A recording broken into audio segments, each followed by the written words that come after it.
Merman pops. Merman.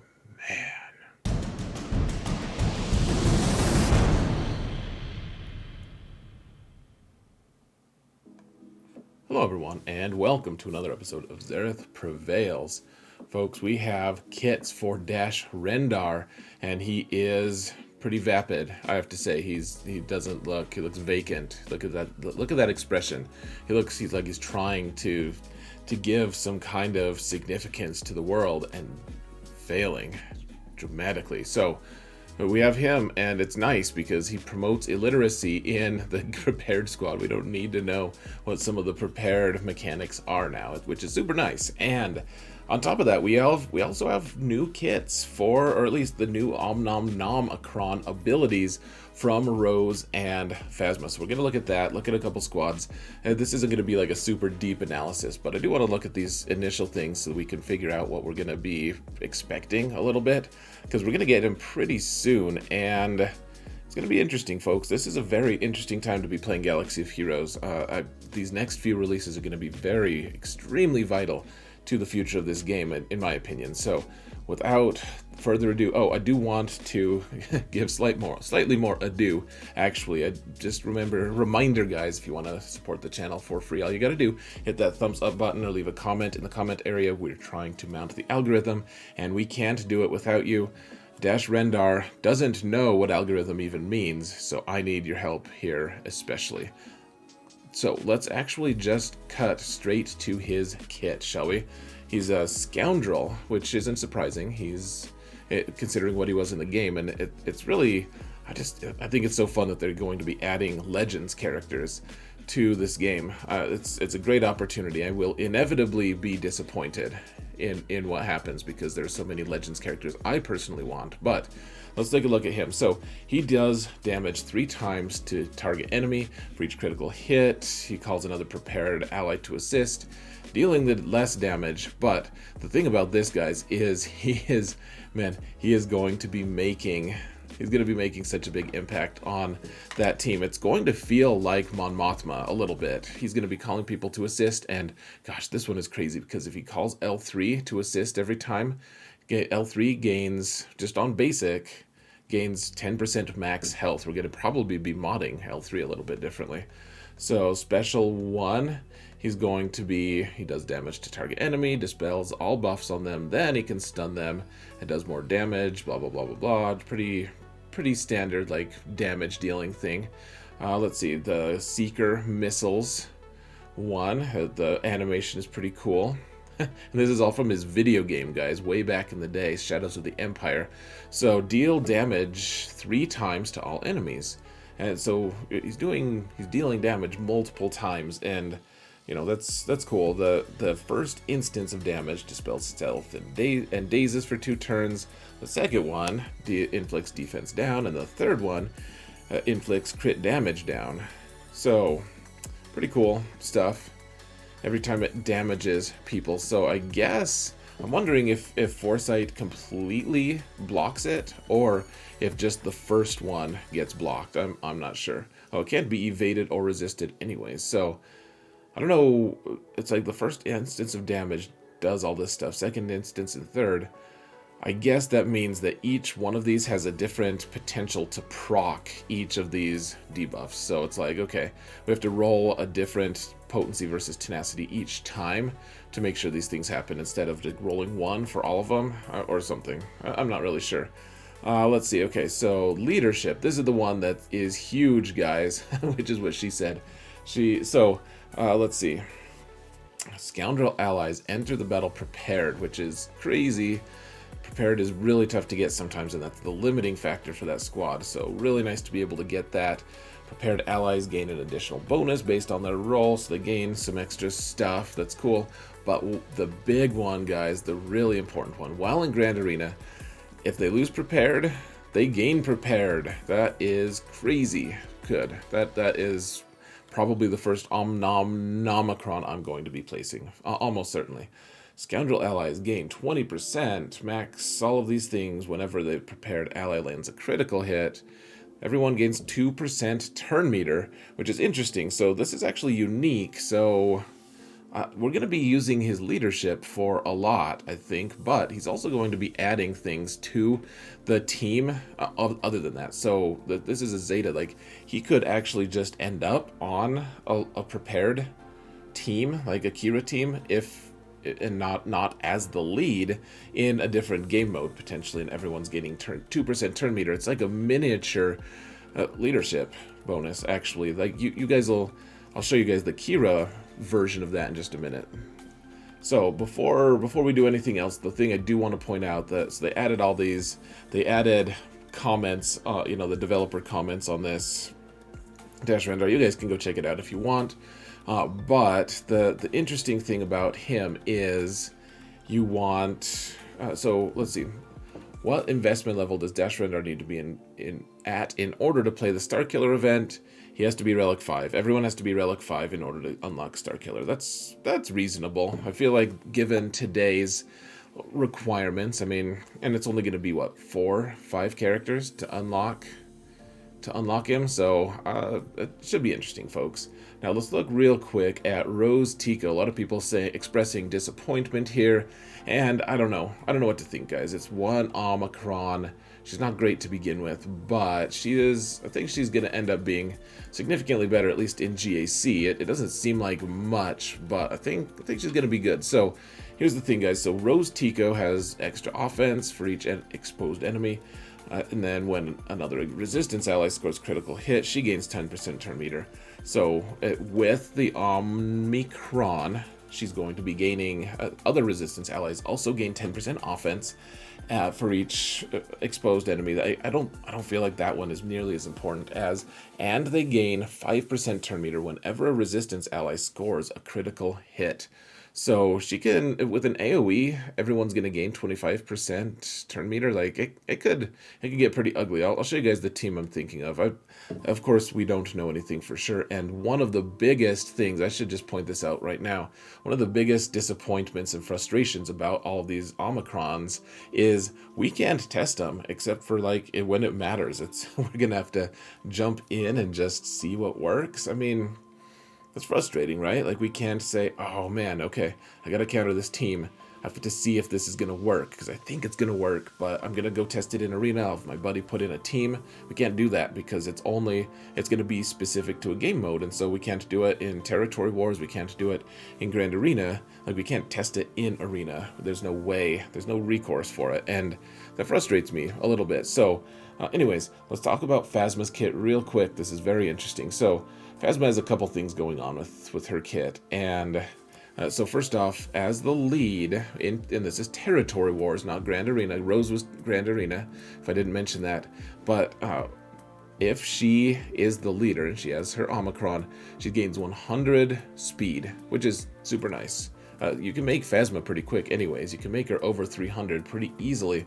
So you can make it so that she goes before anyone other than a Galactic Legend, and then so then, everyone you also gain 10% chance to call a random ally to assist. Now, this is when you look at the part of the text above that, the part of her old Zeta, it says they have a 20% chance to call a random ally to assist, but it's tripled if attacking first order. So this is going to be affecting her base chance to hit. So first order, normally it was 60% chance to call someone to assist. Now it's going to be, as long as they're first order, now under this it's going to be 30% chance, tripled for first order. So basically 90% of the time someone is going to be calling someone else to assist. So the whole first order team is going to be assisting, and on top of all of that, she's going to be gaining 100 speed, which is crazy, which I'll show you in a minute. And then whenever they gain advantage, they also gain 10% offense stacking, which is also pretty nuts. This team can really start getting going quickly. In addition to that, they also gain 7.5% turn meter, which is a random number, but that'll add up quite a bit. Let me see. So on top of this, so if she goes first, she's going to be able to, assuming she's attacking someone who you can gain turn meter against, all allies gain 50% turn meter and advantage for 2 turns, So she's going to use that victory march right away. Everyone on her team is going to get 50% turn meter and probably just go first. And then everyone is going to be assisting. Everyone's going to be regaining their advantage and therefore getting more offense that's stacking. They're going to be gaining turn meter. And if they have like OG Kylo, he's going to be doing his AoE to add more turn meter. It's going to be pretty interesting, folks. I think that team is going to be amazing. And Phasma doesn't regenerate her banners that well, but in territory wars, that doesn't matter. As long as everyone survives, you're going to get those max banners. So pretty nice. Let's go actually look in the game at some of the kits, and we'll let you go.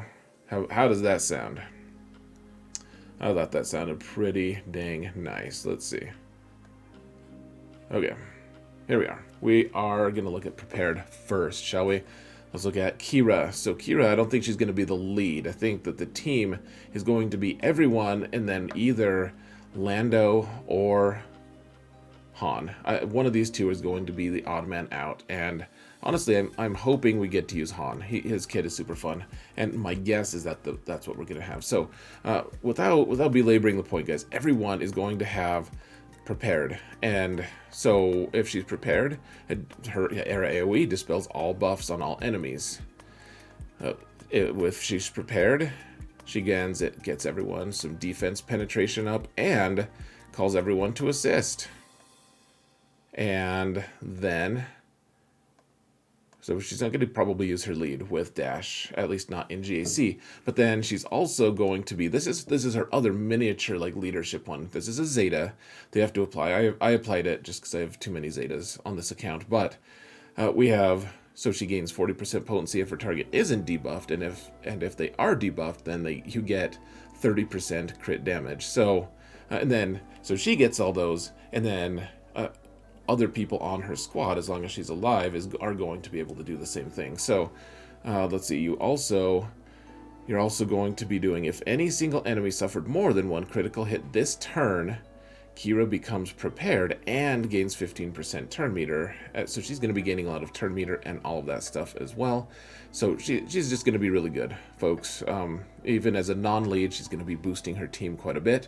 Now we have Harry Potter version of Chewie. So you can note the glasses. He's the one that I was talking about. We don't have to read kits anymore. This is like, okay, so he revives. If he has prepared, he's going to revive all of the light side scoundrels. That's one thing to keep in mind, guys. It's light side scoundrels, not just scoundrels in general. So it's going to be a light side team, which is fine, because that's all the prepared squad is light side. But otherwise, this talks about the various ways for him to get prepared, and we can just scratch that because Dash makes it so that we don't have to. Pretty cool.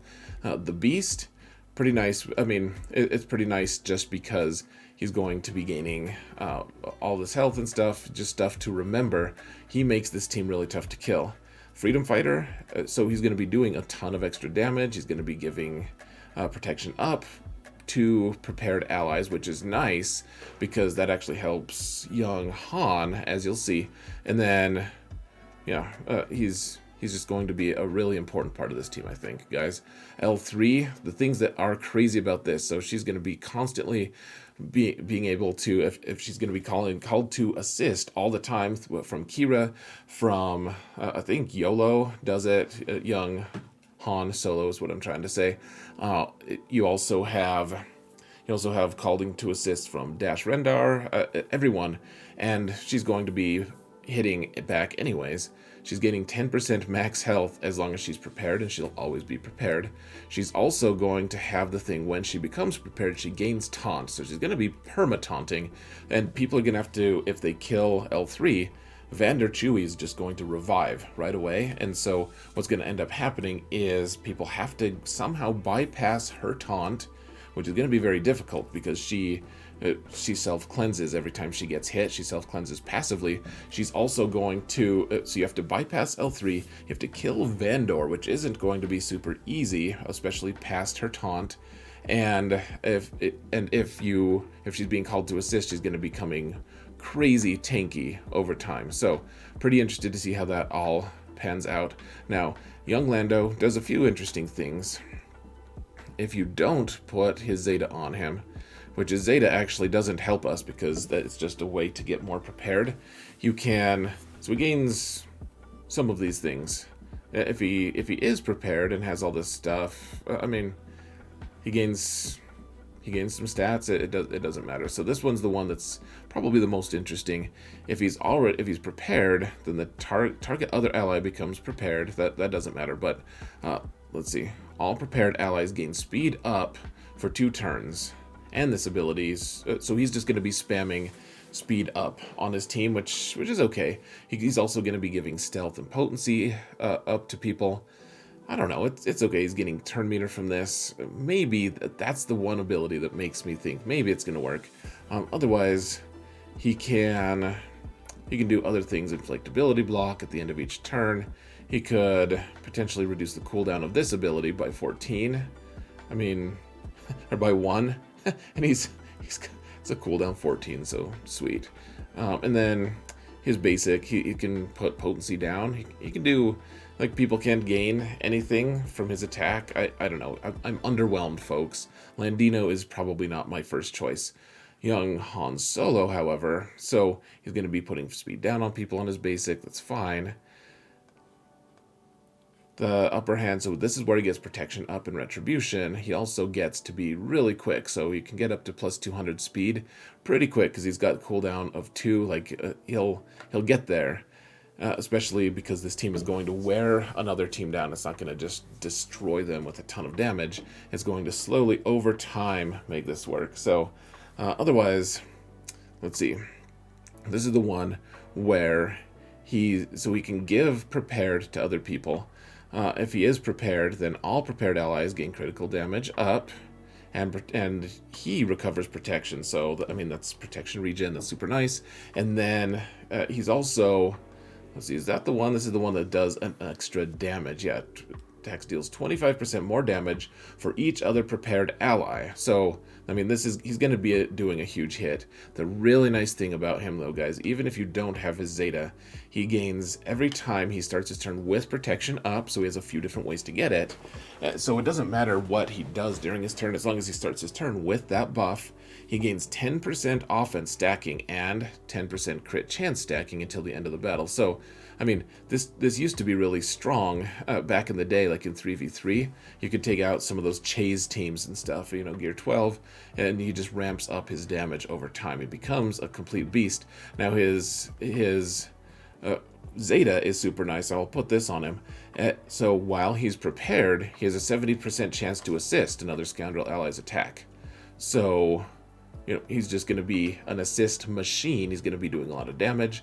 I'm fairly excited about his kit, to be honest, folks. So otherwise, we'll talk briefly about Rose and Phasma and the teams that they might have. So Rose is going to be Territory Wars Rose is going to be GAC, and I don't really know exactly what I want to do with it. But the thing I was thinking, folks, is we probably want to use Jedi Training Rey on, I don't know, we could put her with Rey now. That's not maybe my very favorite thing, but if we use Rose with normal Finn, with OG Finn, you're not getting like a huge amount. He's boosting everyone's damage essentially. That's what he's doing. But if you get a few AOE dudes like Hero Finn or Veteran Han, Rose is going to be everyone's going to be gaining 25% turn meter. You're going to have a lot more turn meter manipulation than you had originally thought.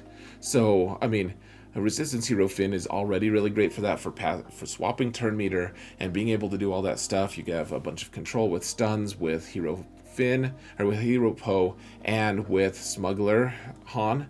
You also have a stun from Rose Tico. You have a stun from Finn. I feel like this team could end up being really strong. I'm not sure, but I do think that there's going to be some shenanigans to be had with that Omnomnomicron on her. Now, finally, we have Phasma, and here's kind of the team. First order, you don't want Supreme Leader Kylo on the team because everyone gaining turn meter is going to just slowly shrink themselves into nothingness because of his unique that says that if you gain turn meter at all, then you're going to be reduced in your max health. So you don't want him. So he's going to take all the good characters and all the all the leftover characters, you take OG Kylo, for instance, and when you take Phasma, she goes first, she gives everyone 50% turn meter. You have Kylo go last on the team, most likely, and then he just does his AoE, and everyone is going to be gaining. So everyone's he's going to have that advantage. And then on top of that, First Order allies and allies with advantage gain 25%. So that stacks. That's going to be 50% turn meter for everyone every time he does his Lash Out ability. And that team is just going to go nuts. And every time they gain an advantage, they're going to be also ramping up their offense. I feel like this team is going to be really strong on offense and maybe even on defense if you make Phasma fast enough. So anyways, folks, let me know what you think of this update in the comments. Would love to hear what your thoughts are. I think that this is really cool. Excited to see what the next Omicrons are going to be.